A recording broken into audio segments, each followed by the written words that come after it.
as we get right into Swiss round 7. Don't forget, the trainer who wins this set will be already advancing into day 2 with that 7-0 record, guaranteed to make it through to Sunday's part of the competition. Volcarona out front and center with its good fiery sidekick in the form of the Incineroar, facing down against the other kitty cat, the Chien-Pao, with the powerful Urshifu. Chien-Pao's got to be making sure that it's not melting in the face of all that fire over on Alex's side of the field. Now, you've got the fake out pressure that can be coming out. Leonardo's Chien-Pao does have the Stellar Terra type rather than the Ghost, so it's a fairly safe one here, unless of course there's any switches out, which there aren't. It's fake out into the Urshifu. Yep, guaranteed to be able to get the fake out there. It is Choice Scarf, no chance to protect, as the Icicle Crash comes down onto the Volcarona. Doesn't do too much damage, but does it flinch? Oh, yes, it does flinch. Volcarona not going to be acting this turn, but at least it didn't take too much damage from the Icicle Crash coming out. But that is certainly, you know, it's risk-reward. Icicle Crash, not the most accurate move, but it can get that flinch chance, which can really save you in certain situations. But now, all of a sudden, with the fake out turn burnt, and of course it went into that Rapid Strike style Urshifu, the deluge that can be coming out from that Pokemon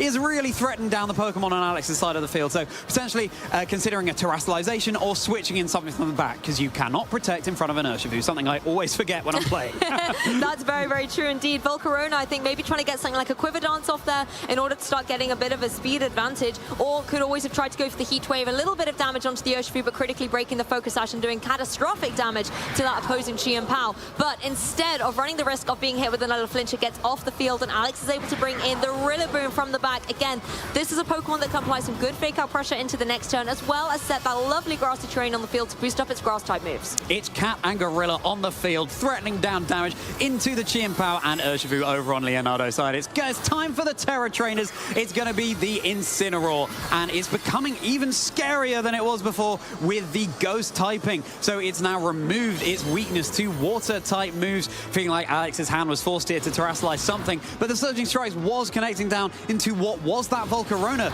So Rillaboom is going to be able to sponge up this attack far better than a Volcarona would have done, and the Volcarona carrying the Citrus Berry rather than the Rocket Helmet, so no chip damage would have been coming out. Really nice defensive plays here. However, the coverage is key for Leonardo.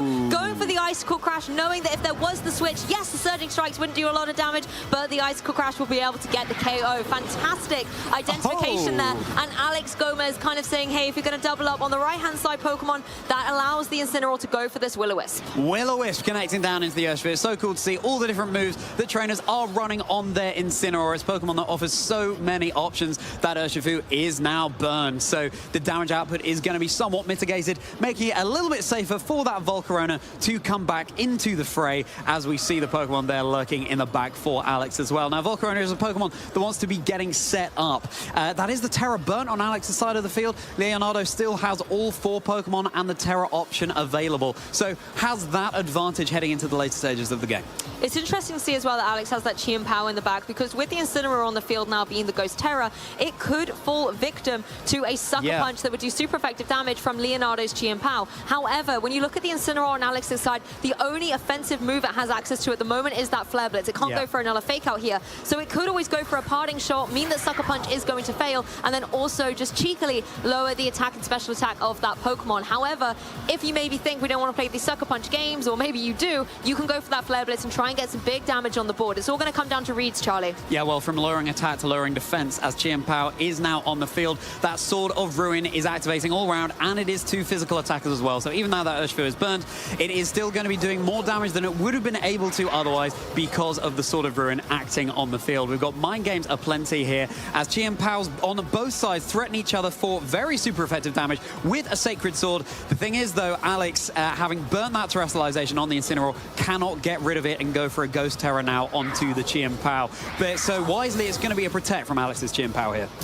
Yes, 1 Protect down on the field from the Chien-Pao, but Urshifu here going for these Surging Strikes. Not going to be dealing a huge amount of damage, but the critical thing here is breaking that Focus Sash to leave Chien-Pao very vulnerable to a follow-up attack either by the Chien-Pao or in the next turn.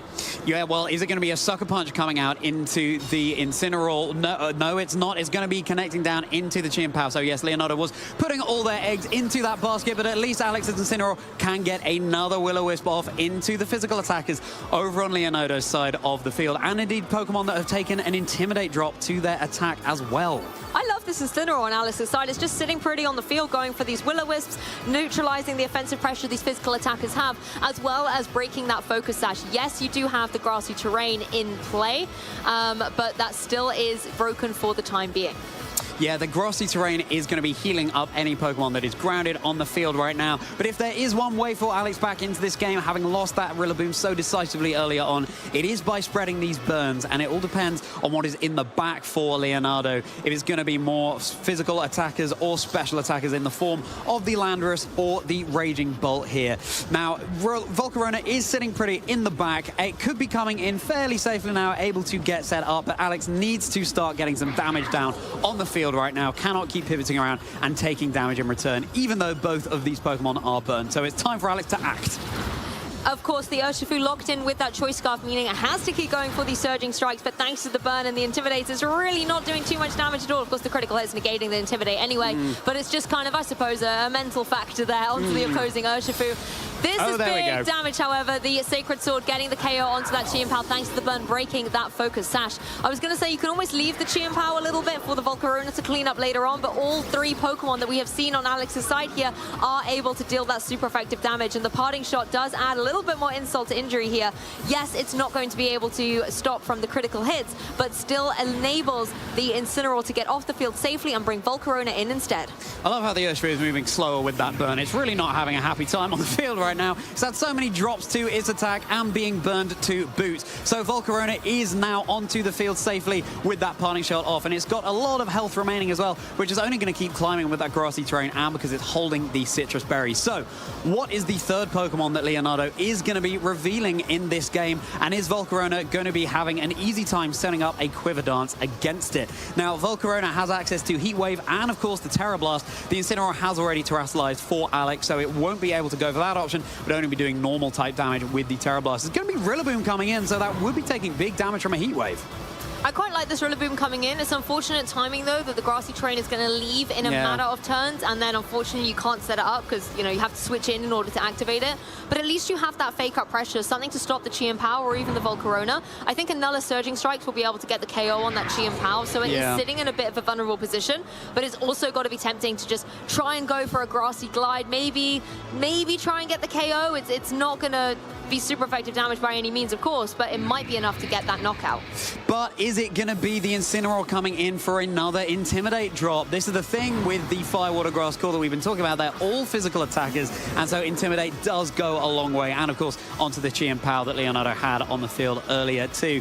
I dread to think what the attacks out of this Urshifu is like at the moment with all of those drops, as the Fake Out was going down into the Incineroar that's just joined the field. So Surging Strikes can go off, but it will be activating the Citrus Berry on the Volcarona. Time for some R&R for that Pokemon. Just getting a little bit of recovery, taking the Surging Strikes very comfortably indeed, and now all eyes on this Volcarona. What is it going to be able to get off in this situation? Is it going for a Quiver Dance? Is it just going to be going for damage on the field? There it is, that's Quiver Dance, boosting the speed and the special attack and the special defense of that Pokemon, making it very fast and very bulky and very offensive. It's no move to ignore. You know what, it took those Surging Strikes comfortably, but it was still a little dicey, you know, still dealing that super effective damage. And thankfully it had that Citrus Berry and the grassy terrain recovery as well in order to give it a bit more longevity on the field. But you're right, the speed advantage now going to be really nice for it. You do have the potential with Rillaboom to go for a grassy glide, because Volcarona are going to laugh in the face of any of that damage coming its way. It's in prime position to go for something like a Heat Wave, super effective damage into the Rillaboom, just keep chipping away at the Urshifu, because at the end of the day, you have to get rid of the Urshifu now. Another Surging Strikes will KO Volcarona, and it's not like you can protect in front of it, right? Yeah, Volcarona probably does literally eat grass for breakfast, being a bug and fire type. And so now the Fake Out able to connect down into the Urshifu, but it's going to dodge the Heat Wave, and Rillaboom going to take it really quite comfortably thanks to the Assault Vest that it's holding. Yeah, that's not what you want to see if you're the Volcarona user there. The fact that the Fake Out could capitalize on the flinch, stop the Urshifu in its tracks, means you want to be able to utilize that opportunity for some damage on the board. So a nimble little Urshifu on Leonardo's side.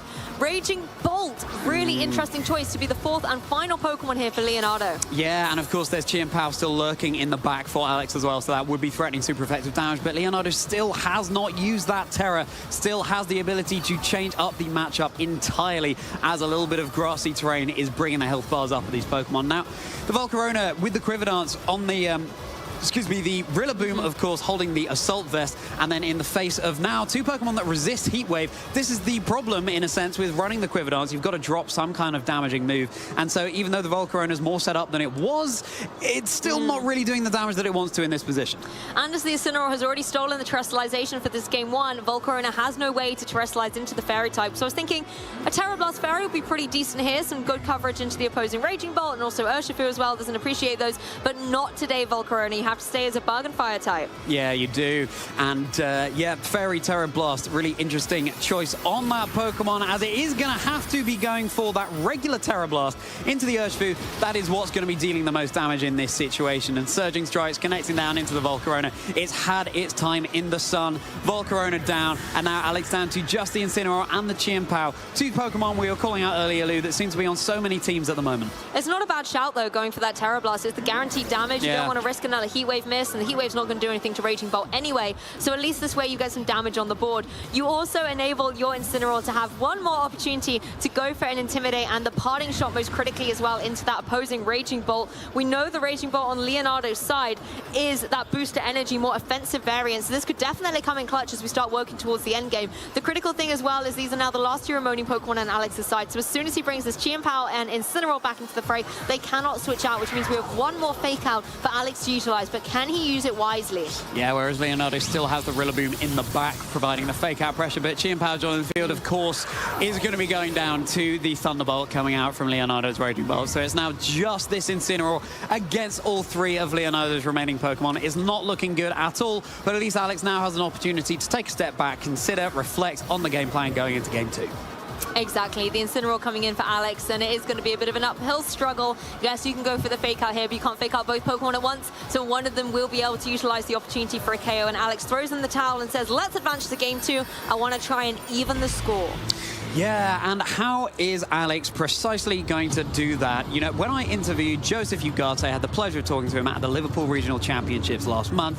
Joe was talking about the difference in playstyle between NA and EU, and this really showcases what Joe was saying about the EU playstyle. Just very slow and steady, making sure your Pokemon are in the right position before attacking. And Leonardo was really able to slow down the momentum coming out from Alex's side. Now, Alex was doing a good job of that himself, going for the Will-O-Wisps into the physical attackers over on Leonardo's side, but unfortunately, it seemed like the Volcarona was just holding Alex back in that first game. Even after a Quiver Dance, it wasn't able to set up in the way that it would have wanted to. So I'm looking at some of the other Pokemon on the field, or maybe you keep Volcarona in your back pocket instead of leading it in order to then, for a late game sweep, once you've removed the things that are holding it back. But with that Rillaboom holding the Assault Vest, you know, the Heat Wave is just doing negligible damage, unfortunately, even after a Quiver Dance. I think you make a good point. It was kind of the story of the fire types there for Alex Gomez. The Volcarona wasn't able to get the Quiver Dance when it wanted to very early doors. You know, taking that flinch from the Icicle Crash was definitely unfortunate. But even when it was able to get the Quiver Dance into position, it didn't have the momentum to be able to deal out the big damage. The Raging Bolt coming in on Leonardo's side was an absolute clutch Pokemon choice for him. And at the same time, the Incineroar, yes, it was able to get both the burns down on the field, which I loved to see at the time. But in hindsight, it didn't get the damage on the board that was needed. You really needed to, if you were Alex, to find a way to be able to get some big KOs. And yes, you were neutralizing a lot of Leonardo's Pokemon, but they were still dealing damage. Even those Surging Strikes going down into the Chien-Pao on Alex's side were able to get the KOs and set up the Chien-Pao for the KO from the Raging Bolt in the end. And so there was still always pressure being exerted by Leonardo, putting Alex Gomez on the back foot. Right, and I think the last Pokemon you want to see often in the back coming out last for a trainer is Raging Bolt. It's so bulky and you've expended so many resources clearing everything around it, and then Raging Bolt comes out, a Pokemon that you can't really deal with quickly, easily, and so it was perfect, as you say, Lou, for Leonardo to have the Raging Bolt in the back, and perhaps Alex's own Raging Bolt can get something down on the field, but this is a problem with running these setup moves like Quiver Dance and like Calm Mind that Alex's Raging Bolt has access to. You don't have that immediate damage output, and that can be pivotal in a game that can be incredibly fast-paced. Leonardo was playing it a bit slower in that game, but look at the Pokemon on that team. They're all Pokemon that can really go fast and hit hard, and so Alex has to be wary of that as well. That's the thing, we all remember the fable of the tortoise and the hare, right? Where slow and steady wins the race, the little turtle comes through in the end. And that really is kind of the story we're looking at here. Alex Gomez has that kind of slower paced team. It's maybe doing a little bit more with setup, doing something with the burns, really slowing down the gameplay. Whereas Leonardo Bonanomi has a lot more of an offensive, quick paced threshold with his team. So maybe, you know, the history books will be rewritten and the hare will prevail, or is it going to be a case of the tortoise coming in from behind, 1-0 down, maybe trying to take the set?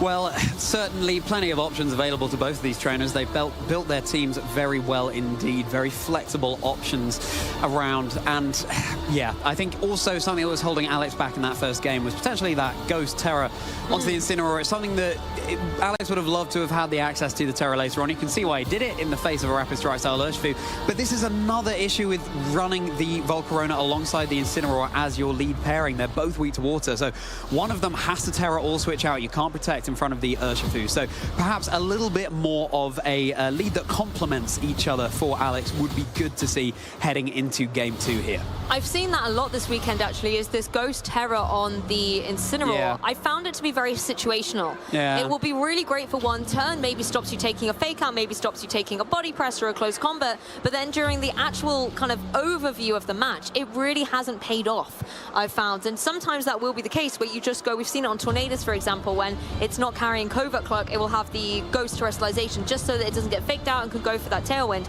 But then after that, what is it doing? It's really not giving that oomph and power throughout the entire set. So maybe use that Terrestrialization on a different Pokemon that can utilize it better. Yeah, I think so, heading into this next game. And I think really, what we're coming down, the conclusion we're coming to here, Lou, is that Alex just needed a different lead in that game. Because it was the lead that spelled the Terror for the Incineroar, as well as the Volcarona being on the back foot for the rest of the game. So it may well be that Alex can turn the tables on Leonardo here, but we'll have to find out as these trainers are now getting into Game 2 here at Swiss Round 7 of the Utrecht special event. And of course, the winner of the set, as we said earlier, will be advancing into Day 2. So these trainers are able to potentially lock that in early doors today and breathe a sigh of relief. The other trainer will have to keep going and try and get that XM2 record. But onto the field. Oh, no. Changes coming up here. We're going to see the Volcarona and the Incineroar versus the Chien-Pao and the Urshifu. Wow, that is a surprise. Alex really trusting the game plan that he had in Game 1, even though that was a loss in that previous game. So now the mind games continue. The Urshifu is threatening both Pokemon on Alex's side of the field for super effective damage. It's taken an Intimidate from the Incineroar. It could be taking a Will-O-Wisp like it did in that previous game, but Alex clearly has something different up his sleeve coming into this game. I mean, what if you went for the fake out into the Chien-Pao? You can potentially break the Focus Sash, stop anything like the Icicle Crash coming through, and maybe even utilize this opportunity to go for the Terrestrialization onto your Volcarona. That way, the Surging Strikes aren't going to be dealing as much damage to you as well. Also, the Fairy Terror typing, really nice for Terra Blast into any of these Pokemon, really. Yeah, really, any at all. Fairy is such a good offensive type. Now, fake out into the Urshifu, not surprising to see that, given how much of a threat it is on the field. And now it's an immediate Quiver Dance onto Alex's Volcarona here. Now, if the damage that it was putting out into the Rillaboom on the in the previous game is anything to go by, Alex is going to be wanting to set up another Quiver Dance. This Volcarona is having an absolute party on the field. It might not be a Gouging Fire, but it's got its party hat on anyway, trying to maximize its not only offense and defense, but also its speed.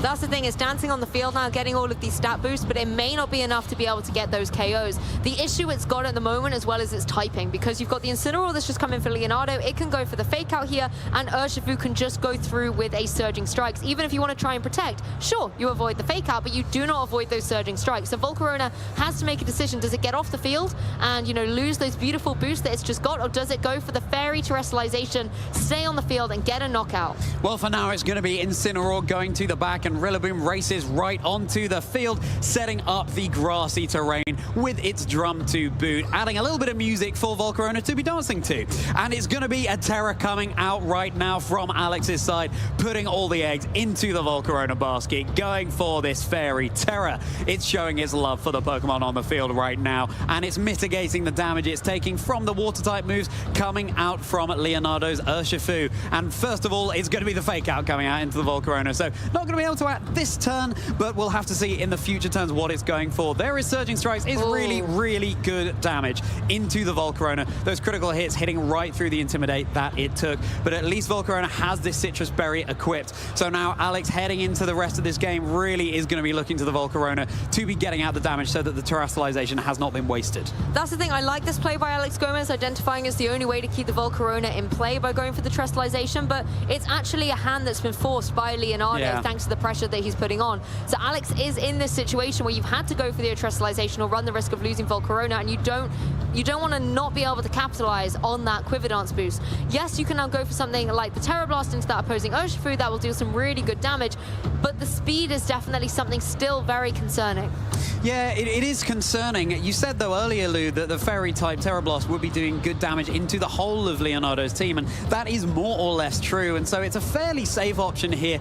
We'll have to see if that is what Alex is locking in, as the Urshifu is deciding, okay, I'm going to play it slower and steadier myself and retreat to the back. And here's the Raging Bolt coming right in now onto the field. Really bold, potentially, in the face of the Terra Blast that could be coming out, especially because it's not the Assault Vest being held by that Raging Bolt, but Leonardo deciding that it's time to get sparkly themselves. Honestly, this Raging Bolt is terrifying. It just got a special attack boost, and it's going to be a formidable threat.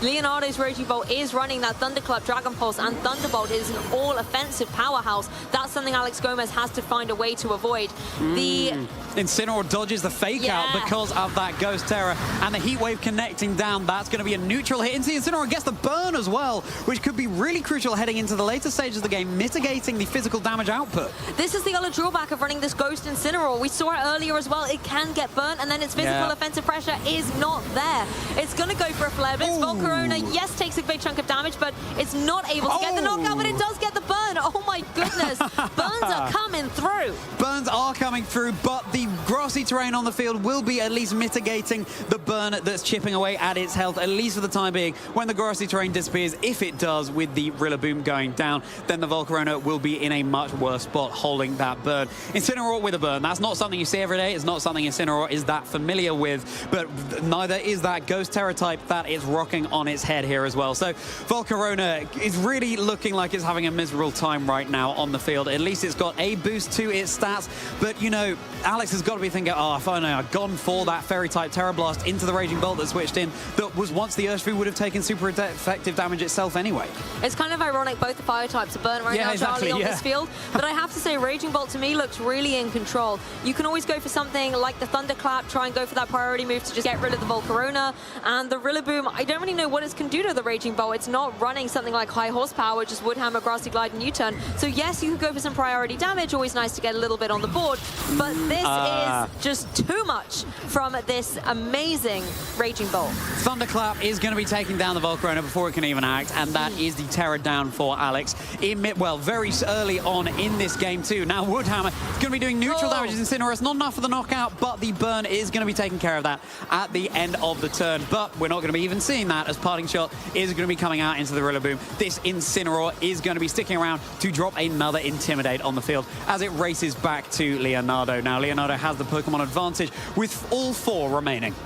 Exactly, and it can be Urshifu or Chien-Pao that comes out. It is indeed going to be the Urshifu here, coming in unintimidated at this point and able to apply some good pressure on the field. Just whether it'll stay unintimidated for long, that's the question. Yeah, exactly. Incineroar is lurking in the back right now for Alex. I love how it joined the field and recovered that tiny, tiny bit of chip damage that it had, just to add insult to injury. But here is Alex's own Raging Bolt joining the field. A little bit of a switch up from the previous game. Now, might have lost the Volcarona that was set up with a Quiver Dance. Alex is saying, no problem, I've got a Raging Bolt that can clear its head of all thoughts, getting a boost to its special attack and special defense thanks to that Calm Mind move. This Urshifu on Leonardo's side is really, really threatened here. Perhaps Alex trying to get out the Terror right back on Leonardo's side. One thing that could be a little interesting is a Raging Bolt end game against each other, because the Rillaboom on Alex's side in a prime position to do some damage into that opposing Urshifu. You could go for a Grassy Glide, you could be able to get some good damage on the field.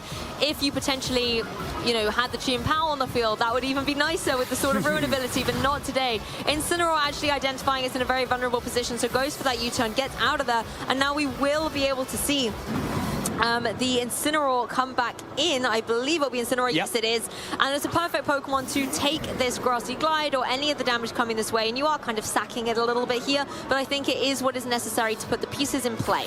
Yeah, and Alex going for the bait there, having the Raging Bolt in, but then switching it out immediately for the Incineroar, and that is going to be taking care of the Incineroar over on Leonardo's side of the field. So that is an advantage that Alex has over Leonardo right now, because the Intimidate is still in place, still able to pivot around, get those parting shots off as well, as Raging Bolt is now joining the field for Alex. Now, if I were Alex in this situation, I'd be looking to set up those Calm Minds ASAP in order to try and take care of the Pokemon on Leonardo's side of the field, as Dragon Pulse is not going to be enough for the knockout into the Incineroar.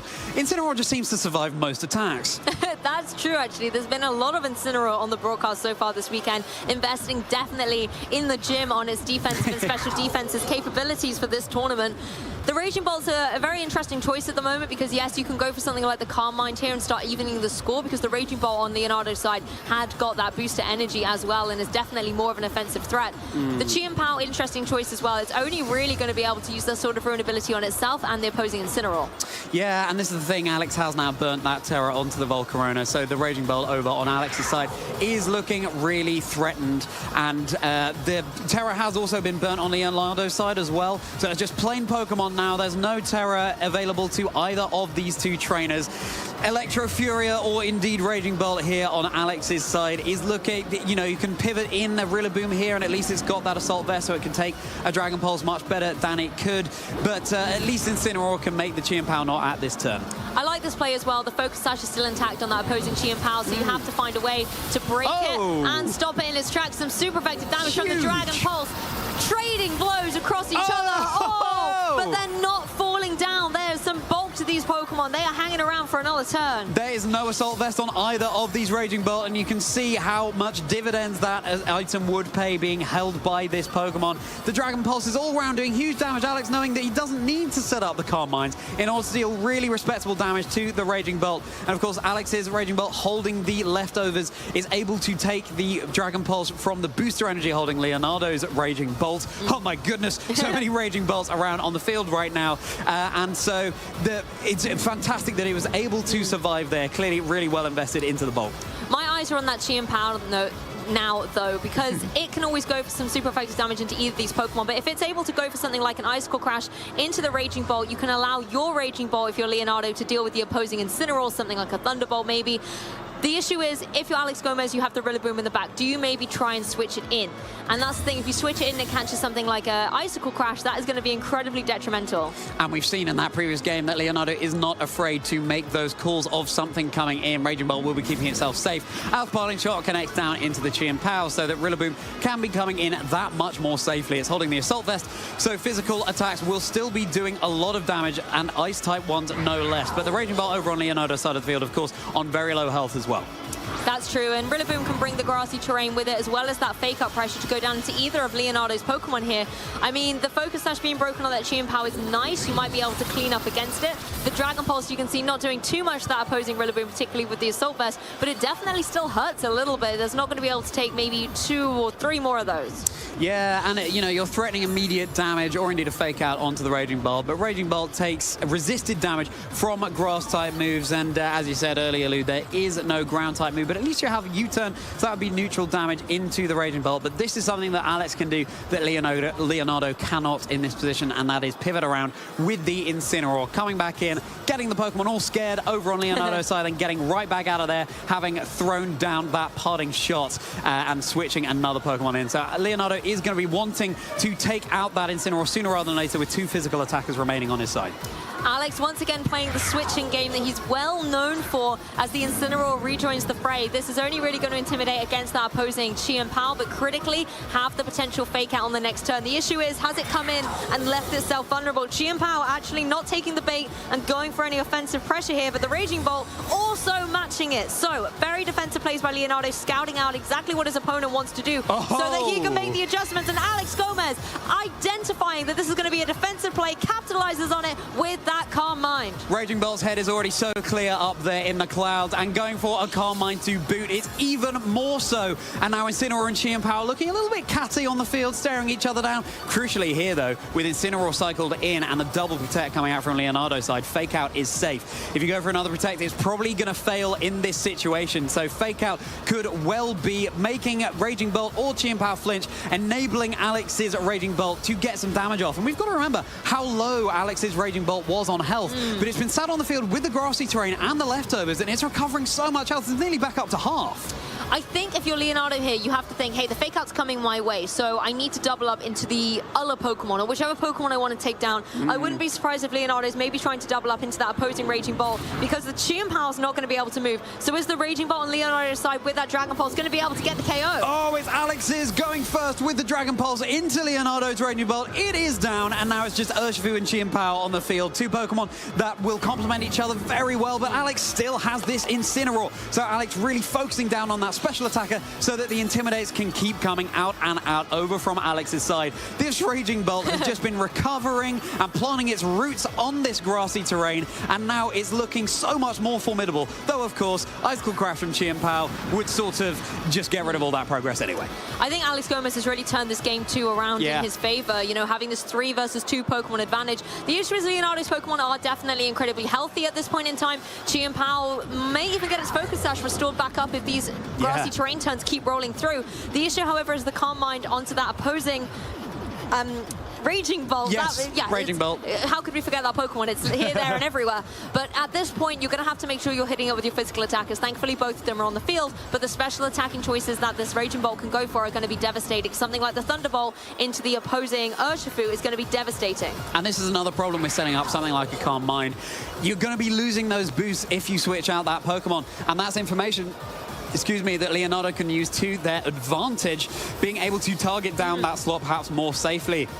As it's going to be Incineroar going to the back, and Rillaboom returns to the field so that Incineroar can come back in and get Leonardo's Pokemon all scared. With Aqua Jet coming down into the Raging Bolt for a little bit of crit, a little bit of damage there, and a Sucker Punch, able to go out into the Raging Bolt. It looks like that was going for a Thunderclap perhaps, or does Alex's have access? Yes, it does have access to Thunderclap, and so it's moving after the Chien Pao that went for the Sucker Punch, and so the Thunderclap was failing in that situation. That's really detrimental for Alex here. That could have been a prime opportunity to get some damage off into this Chien Pao that is threatening that Raging Bolt so much right now. That's a problem. There is actually no Thunderbolt or non-priority based electric type move on that Raging Bolt. So if Urshifu and Chien Pao, as Leonardo has correctly identified, can go for their priority moves first, then the Thunderclap will always fail, meaning the Urshifu is safe from any electric type moves at this point. It is locked into the Aqua Jet. It is the Choice Scarf variant, so it cannot come out of that, which means that the Raging Bolt cannot attack it with that Thunderclap. It's going to have to go for something like a Dragon Pulse here, but with the low HP it's got remaining, that's something that the Chien Pao can capitalize on. If you're going for the Dragon Pulse, then you're still going to fall victim to the Sucker Punch. Yeah, the priority is going all over the field right now. Chien Pao is going to use a different kind of priority move, going for the Protect in order to scout out in the face of this Fake Out. And Urshifu, of course, has not been faked out. It will be able to get another Aqua Jet off, and that's a little bit of chip damage, but all eyes on this Raging Bolt now. Who is it targeting as the Aqua Jet does get a critical hit for style points? It is going to be the Urshifu and the Dragon Pulse with the Calm Mind boost. It's not enough for the knockout here, but brought down very low indeed, certainly in range of a Grassy Glide that the Rillaboom is threatening on the field as well. And with the Incineroar lurking in the back, it seems maybe like Alex has turned this game around.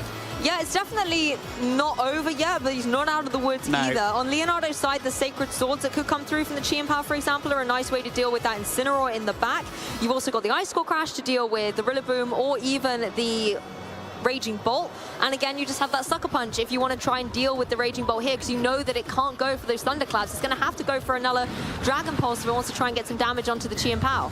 Yeah, Dragon Pulse is going to be dealing the most damage here, and without playing the Sucker Punch mind games as well. But Incineroar in the back, ready to come in and drop the attack of both of these Pokemon. It's going to be difficult to pivot around, but it could be possible. And with Urshifu locked into Aqua Jet as well, that does buy Alex a little bit of wiggle room here. Another one coming out into this Rillaboom. I like this into the Rillaboom. You know it's not going to be able to get the KO onto the Raging Bolt, but the double up does secure the knockout. Rillaboom is out of here. No Grassy Glide, interestingly enough, from Alex there, enabling the Urshifu to stay on the field. Yes, you are going to be able to go for the Dragon Pulse and get the knockout, but very interestingly enough that you were able to get that Aqua Jet on there too. And now Incineroar comes back in, gets the Intimidate drop onto the Chien-Pao and is able to go for the Fake Out very safely onto Leonardo's Chien-Pao in this position, enabling the Raging Bolt to act. Yes, potentially the Raging Bolt goes down on the next turn, but this Chien-Pao can only target one Pokemon. So it seems like Alex has pivoted around to perfection, as 3 minutes left of this particular battle, just in time as these trainers very punctually have decided to reach the end game.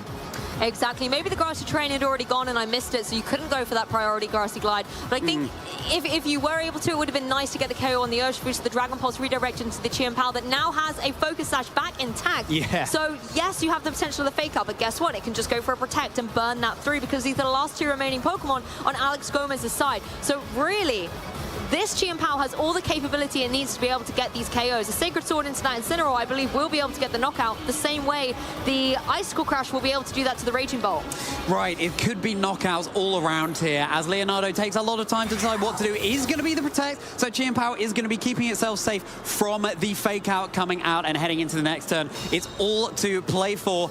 The Fake Out has been burned, and so Chien-Pao can target down as much as it wants, but Alex's Raging Bolt, of course, can take advantage of that Protect coming out and go for another Calm Mind. And if the timer is stalled out here, the victory would be going over to Alex, because he has 2 Pokemon remaining in the face of Leonardo's just 1. 2 minutes on the clock, and taking a closer look at Alex's Pokemon, the Raging Bolt does have access to Protect, the Incineroar doesn't, so it's going to be a little bit more exposed. But if you are this Chien-Pao now, you really want to try and target down the Incineroar, I think. You don't want to run the risk that the Raging Bolt goes for the Protect and then you waste your turn into it and Incineroar breaks your Focus Sash. So you want to just maybe go straight for that Sacred Sword, get the knockout on the Incineroar, and then follow up into that opposing Raging Bolt. But is it going to be enough? That's the question. Yeah, that is the question on everyone's lips. Leonardo taking a lot of time to decide what to do here. His own time is running out slowly but surely as well. I say slowly, not that slowly anymore. The battle is really coming down to the wire, as Alex is taking all the time he needs to lock in this particular turn, realizing that the Pokemon advantage is there, and the Thunderclap comes out in spite of the Sucker Punch that could have been coming out from the Chien-Pao. Really bold call there, and it's brought down to the Focus Sash. Sacred Sword into the Incineroar. That's not going to be enough for the knockout, and with a Will-O-Wisp coming out here, the burn will be taking out this Chien-Pao at the end of the turn. Alex Gomez has done it. He's brought this Swiss round 7 here at the Utrecht special event to 1-all. Better late than never, Alex Gomez, bringing it in and evening the score. I mean, you had to go for the Thunderclap there, knowing that the Sucker Punch wouldn't be enough from either. You know that Chien-Pao was going on the offensive, but the Sacred Sword just wasn't enough to be able to get the KO. I mean, this is the thing, even if you were able to KO the Incineroar, you would be forced to go for the Sucker Punch on the next turn, so that Thunderclap would fail. But then if you go for something like the Icicle Crash and you Thunderclap, then the Thunderclap's going to win. So it would have been this horrible coin toss of a situation at the end, which I'm sure both trainers are very relieved they have been, released from. But now the pressure's back on, because we've got a game 3, Charlie. Yeah, we do have a game 3. Both trainers at 1 game apiece, and now heading into this final game. This is always the situation where anything is on the table. Both trainers have had exactly the same leads in both games, even though, we've got to bear in mind as well that Alex went all in with the Terra onto the Volcarona, and that went down and out pretty early, but was still able to turn the game around. So it just goes to show at this higher level of play, you can still come out victorious even when the Terra is somewhat wasted. But I think Alex is going to have to be thinking very carefully. You can see that he is there about who to Terra in this 3rd game.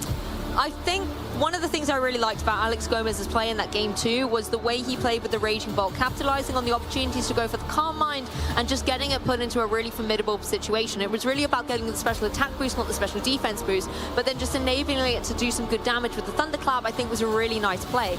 In addition to, the Volcarona. Being able to have it go for that Terra Fairy at the beginning did allow it a little bit more pressure, and yes, towards the end game, Volcarona didn't really matter, it was already gone, but it was able to put in that shift right at the beginning of the set. Right, and every bit of chip damage is still damage that racks up, and that is something that veteran players like Alex and Leonardo know better than anyone else. Sometimes see a U-turn, for example, going into an opponent, it's not very effective, but at the end of the battle, that could well be what makes the difference. And of course, something like that is going to be breaking a focus sash as well. As these trainers get ready into game 3, we are nearly there. We're ready to go. Let's bring the noise, trainers, as we head into Swiss round 7, game 3 between Alex Gomez and Leonardo Bonanomi, no stranger to this late stage of the competition. The next match will determine which player will already advance into day 2, and the one who loses this set will have to keep battling out to get one more win to guarantee themselves into Sunday's part of the competition. Championship Sunday, always a fantastic spectacle to behold, but we've still got these last couple of matches of day 1 to catch up with. Here we go. It's the Leeds trainers. It's going to be a run back for Leonardo and indeed for Alex. Alex trusting that this Volcarona can achieve more than it did in that previous game. These trainers know what their game plans are, and this is another thing that marks the difference between these veteran players and perhaps newer ones. Just practicing these matchups, flow charting how the battles are going to go no end, knowing what the best possible lead is in any given situation. And where are the trustalizations going to fall? That's what I want to know. Yeah. Is it going to see it on this Volcarona once again and apply a lot of pressure with that fairy type ring, or is it going to be safe to be utilized a little bit later in the end game? I'm sure Volcarona is going to be wanting to get that quiver dance set up as well, so it gains that speed advantage, but this time Alex Gomez is going to want to try and utilize it a little bit more. Chien Pao runs scared for the second time in this set. I was about to say, you just don't want to be getting a flinch onto the Volcarona with the Ice Core Crash, but it's not even going to be coming out, as Incineroar is going to be joining the field instead, providing a fake out into the next turn.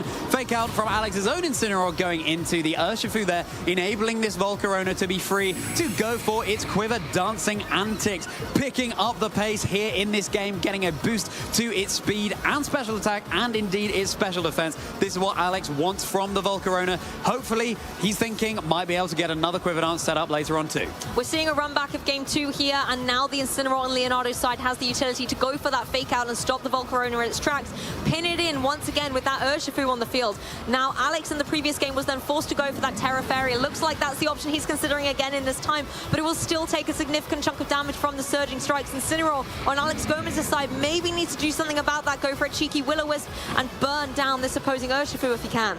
We were saying this in game 2, Lou, that the Terra Fairy seems so safe from Alex going into most of Leonardo's team, and that seems to be what Alex is considering here, but of course it does have the fake out to contend with on this turn. Time for Volcarona for one last time in this particular matchup to be getting crystalline, doing its best Sableye impression with that gleaming heart over its head. It doesn't have Dazzling Gleam, but it's certainly dazzling its opponents on the field, as it has now become that fairy type. And there's the fake out right into it for all its troubles.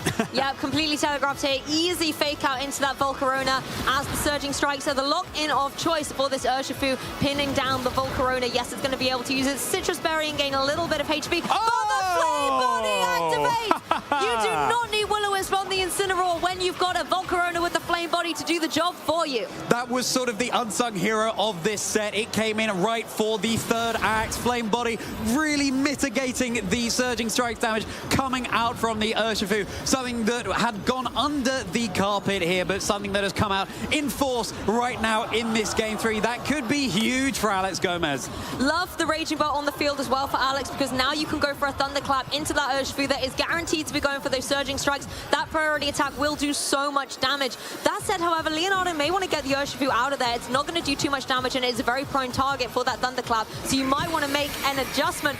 Volcarona is actually going to take full advantage and go for the Terra Fairy into it, saying no Thunderclap today. However, you can focus on the other Pokemon. I've got this one down.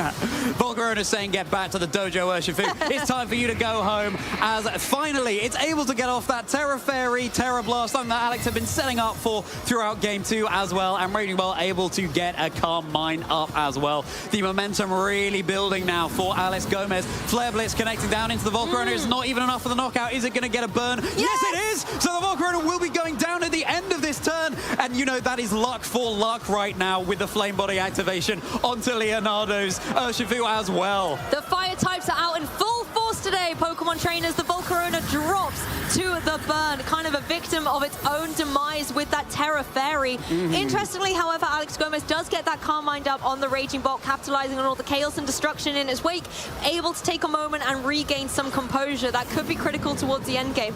Yes, both our trainers have lost a key Pokemon piece in their puzzle, but they have the utility to bring in a Pokemon from the back now, and an interesting change for Leonardo. It's that Landorus. Landorus can deal with the Raging Bolt so much better than any of the Pokemon Leonardo brought to that previous game.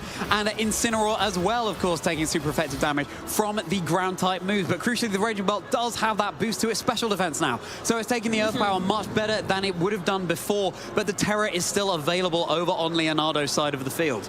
And of course, if this Landorus wants to set up something like a substitute that's going to keep it nice and cozy and give it a bit of breathing room to call out the rest of this match, the Raging Bolt doesn't have the best time against it. Obviously can't go for any electric type moves against it, and the Dragon Pulse isn't going to really be too overwhelming. But if it's able to get another Calm Mind boost up, that could be a different story entirely. Yeah, Calm Mind could be the unsung hero of this game for Alex Gomez, as he really brings it down to the wire, deciding which moves to lock into. It's going to be Incineroar going to the back. Makes sense. It was a Pokemon that worked so well for them in Game 2. And Rillaboom joining the fray instead, providing a lovely fake-out pressure, heading into this next turn. But now, of course, Landorus can threaten it with the Sludge Bomb move that would be super effective. But there is the substitute being set up, so the Landorus sitting pretty behind that for at least one turn. But Raging Bolt able to capitalize on that, able to set up another Calm Mind. This is Pokemon being played at the next level, Lou. Raging Bolt in a prime position for some big damage, but thanks to the fact that, well, now you're taking the parting shot, so it's not as much damage as you were intending, but the substitute makes it very, very difficult as well. The fake out on the Rillaboom is going to have to go into that other partner slot here, or if you want to try and break that substitute, you need to go for something like the Grassy Glide into it, or the Wood Hammer, and deal some decent damage into Landorus. The Chien-Pao joins the field as well. That's actually kind of helpful for the Rillaboom, going to be able to capitalize on that sort of Ruin drop, maybe give it the edge it needs to be able to break that substitute. Right, and now, you know, Chien-Pao with Sucker Punch and Thunderclap Mind Games returns to the field. And again, Raging Bolt is set up with 2 Calm Minds now. Yes, it only has 1 boost to its special attack, but 2 to its special defense. So it can be taking those Earth Powers much more comfortably than before. But of course, Chien-Pao can threaten those Ice-type moves as well. Thunderclap would be keeping it safe. And then you're breaking the Focus Sash as well, ready for something like a Grassy Glide in the following turn. But Alex probably not wanting to pivot out the Raging Bolt for the Incineroar coming in, because it does have those boosts. And Calm Mind, you know, it does take a turn to set up. Landorus has his pick of the litter as well right now. It can always go for the Earth Power into the Raging Bolt or the Sludge Bomb into that Rillaboom. Now, the Rillaboom, yes, it does have the Assault Vest, which is why you kind of need your fiery friend in the form of the Incineroar with its physical attacks to be able to help you out as well, to enable that KO. First things first, the Grassy Glide comes through into the Incineroar, really not doing a lot of damage as the... what was that? I think it was the Thunderclap. The Thunderclap potentially going out into the Incineroar. That would make sense. The Sludge Bomb is going to be super effective into the Rillaboom, holding the Assault Vest there. It's down to about half its health and coming back up to, well, more or less exactly half, thanks to the grassy terrain recovery there. And so, yes, now this Raging Bolt is really threatened by the Landorus, and of course now there is fake out pressure on the field as well, and the Rillaboom cannot protect. At least the Urshifu is down for Leonardo now, so it's not like you are protecting in the face of a Pokemon that can just strike right through it anyway. But with Landorus here still behind its substitute, this is something that Alex really needs to target down. It just goes to show again at this top level of play that yes, the favor can swing into one trainer's favor, but the opponent will still have the tools necessary to try and come back into the game. Yes, I mean, the issue is that a double up into this Rillaboom is going to be able to get the KO, leaving Alex with just 2 Pokemon remaining. He does this time go for the Grassy Glide, using that priority, and it will break the substitutes. Now the Landorus is a little bit more exposed. It does go for the Earth Power, though, maybe predicting the Incineroar to switch in here and trying to get the knockout. It doesn't actually break the substitute, it just popped out to say hello. This, however, might be able to get it done. The Dragon Pulse will connect. Oh, is it going to be breaking it? Yes, it is. That is going to be enough. With the +1, thanks to the Calm Mind, that is a substitute down. Flare Blitz will be enough for the knockout onto the Rillaboom. So now Alex down to just the Incineroar, and the Raging Bolt is going to be dropping 1 Intimidate down onto the field, and that will be it. So the Chien-Pao is sitting pretty in the back for Leonardo. It's not going to be taking a drop to its physical attack. That is true, and I understand the Earth Power play, knowing that you were doubling up into that Rillaboom, guaranteeing to get the KO either way, but you would have needed it to be the Earth Power to get the damage onto that Incineroar. As you can see, it's at full HP, and we all know Flare Blitz is going to do too much, so the Earth Power was really going to be the power pack there into the Incineroar that is now very, very vulnerable. Very vulnerable indeed, and with the Raging Bolt, I keep wanting to call it by its Spanish name, Electro Fury, because it sounds so cool as well. It does. But the Raging Bolt nicely set up here, and we can see that Alex is considering another Calm Mind in this position. It's really coming down to fine margins in this game. Chien Pao lurking in the back, of course, for Leonardo, still with the focus sash intact as well, so Alex has to be really careful with the targeting right now. At least he has an active fake out on the field, and it will be connecting down into Leonardo's own Incineroar here. So the Landorus is left exposed. It's going for the Earth Power into the Incineroar on Alex's side. That is a one-hit knockout into Alex's Incineroar. That is not something you see every day. We just said earlier, Lou, that you often see Incineroars taking attack after attack, but that is a rare one-hit knockout there. Another Calm Mind, though, being set up onto Alex's Raging Bolt. That really is the only thing you can do here to try and secure this game in your favor. Do you know what? I don't mind this Calm Mind. I believe it's the third one in the match, which means that it's at +3 special defense. Yeah. And that is going to be critical against that Landorus. Still a lot of damage. Still does a lot, but you're going to be able to take another one of those. The Dragon Pulse comes through, is able to get the knockout on that Incineroar, and now you have the capability to deal with this opposing Landorus. The issue is the Chien Pao still in the back for Leonardo. I think it still has its focus sash as well, right? It does, yeah. Still has its focus sash, and the Terra has already been burnt onto that Volcarona, so it's not going to be able to terrastalize away. And this is the thing, this is why terrastalizing later on in the game, as tempting as it can be to press that button earlier on, can pay dividends. But Chien Pao now joining the field there at full HP. Yes, Raging Bolt has all these boosts to its special defense, but it has none to its physical defense. So, you know, all eyes on this Raging Bolt now. It is nicely boosted up in a sense, but Chien Pao can still be putting a stop to its antics. The thing is, Landorus can easily just go for a protect, and Chien Pao, a little bit safe with its focus sash, can try and get some damage on the board against this Raging Bolt. You know, anything like the Icicle Crash, or if you just want to go for the guaranteed damage, something like the Sacred Sword, just to chip away at it a little bit more. Of course, you can always go for the Sucker Punch and stop the Thunderclap from being activated as well. Landorus in a pretty nice position. It only has to worry about that Dragon Pulse. Yeah, it's only the Dragon Pulse that could be hitting this Landorus for super effective here. It's going to be that Terra finally coming out from Leonardo's side of the field, and it's going to be going into the Chien Pao. It's becoming the Stellar Terra type, getting that one-time boost to all of its moves. That's the new Terra type, thanks to the Indigo Disc DLC, and let's hope it goes for the move that's going to pay the most dividends right now, as the Sucker Punch is going to be connecting down into the Raging Bolt, and the Earth Power coming down as well. Well played to both trainers. That was an absolutely thrilling set, but the winner of Swiss Round 7 here in Utrecht is Leonardo Bonanomi.